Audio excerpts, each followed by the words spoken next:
In this presentation, I'm going to speak about a social care professional's journey from the very start of their caring career to today. In order to obtain the information, I interviewed a social care professional who has been practicing in the field for over 10 years and asked them various questions about their professional journey so far. The overview of this presentation will include the social care professional information, their professional journey, their current role, their thoughts on being a social care professional then and now, ongoing training in the workplace, vicarious trauma, dual relationships, personal experience with dual relationships, rural practice, core values, self-care and preventing burnout, and your organisation and self-care. The person that I interviewed was a 35-year-old female working in the social care professional field for 11 years. She has a degree in applied social studies and social care at IT Sligo and has much previous experience in the social care field prior to obtaining her degree through volunteer work in a part-time job, which will be discussed in the professional journey.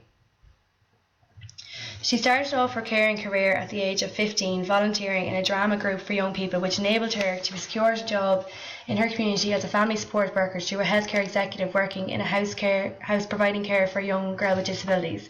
This led her to pursue a career in social care. She went on to study applied social studies and social care in IT Sligo.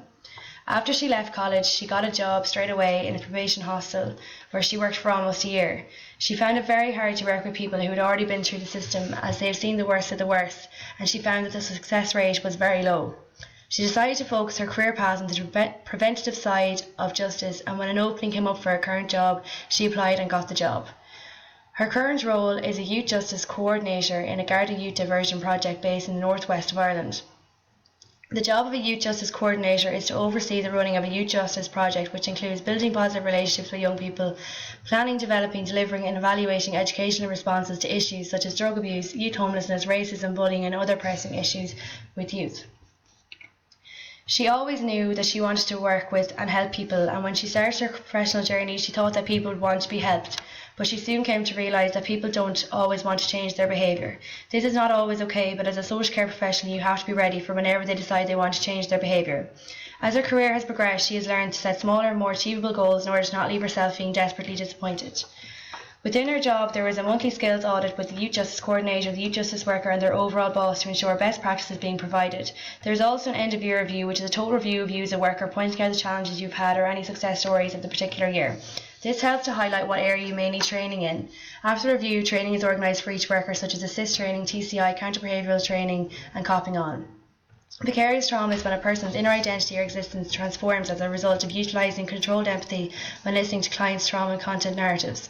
The practitioner spoke about a time when a young boy disclosed to her that his father was physically abusing him. This required her to fill out a report, and this left a huge lasting effect on her as she had put all the things in motion which would destroy this young person's world.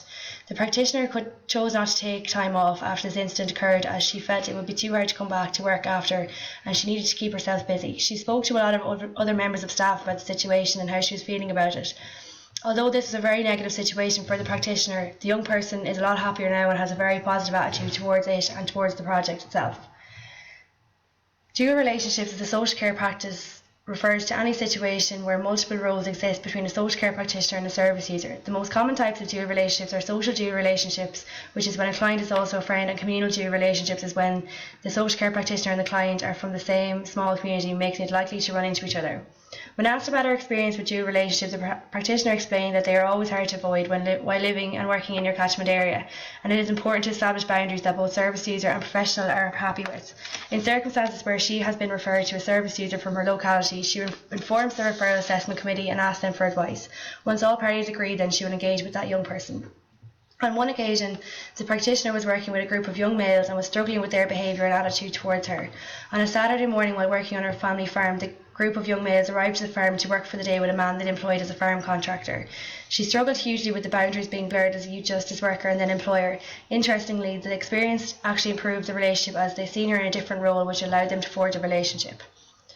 When working in the same geographical area you live in, it is harder to completely separate your personal and professional relationships, as there is an increased likelihood of coming in contact with a service user in a non-professional setting. When asked about rural practice, the practitioner explained that she avoids socialising in the local area where she works, as she felt it was changing the way the service user saw her as a professional. As you're working in conflicting situations, this can make it very difficult working with family members of the young people availing of the service. The practitioner explained that as the project is linked with An Garda Síochána, most family members tend to think you are a guard or you are best friends with the guards. When you go for house visits, they automatically hate you or are suspicious of you, which makes it very hard to deal with these family members. When asked about what her core values were, the practitioner mentioned equity, diversity and interdependence. This enabled her to provide best practice for each young person who she works with. Equity refers to treating everyone fairly in order to help meet their individual needs. Diversity is all about acknowledging and respecting difference in others and recognising these differences as something which can benefit everyone. Interdependence focuses on how different lives interlink and work together to produce the best outcomes for all involved. Self-care is any intentional activity or action you do to take care of your mental, physical and emotional health. When asked about her chosen methods of self-care, the practitioner explained that she found farming very beneficial. She found there is always a sense of great relief from farming, as you are constantly seeing an instant result in progress. In the nature of social care work, you may not see progress for months or even years. The practitioner explained that it is a different type of exhaustion from physical labour than from working and listening to people all day. Recently, she has been trying different types of self-care activities such as mindfulness and meditation, but it is sometimes hard to prioritise time with busy work schedules and spending time with family. The practitioner explained that there is a bigger emphasis put on self-care in the workplace now more than ever before. They are looking into participating in a mindfulness course, but most are very costly, so it is a very slow process. Also, everyone has to work very hard to ensure the survival of the project, which has led to self-care being pushed aside. All of this, along with an increase in more intense cases, has led to self-care being seen as a necessary training needed within the organisation.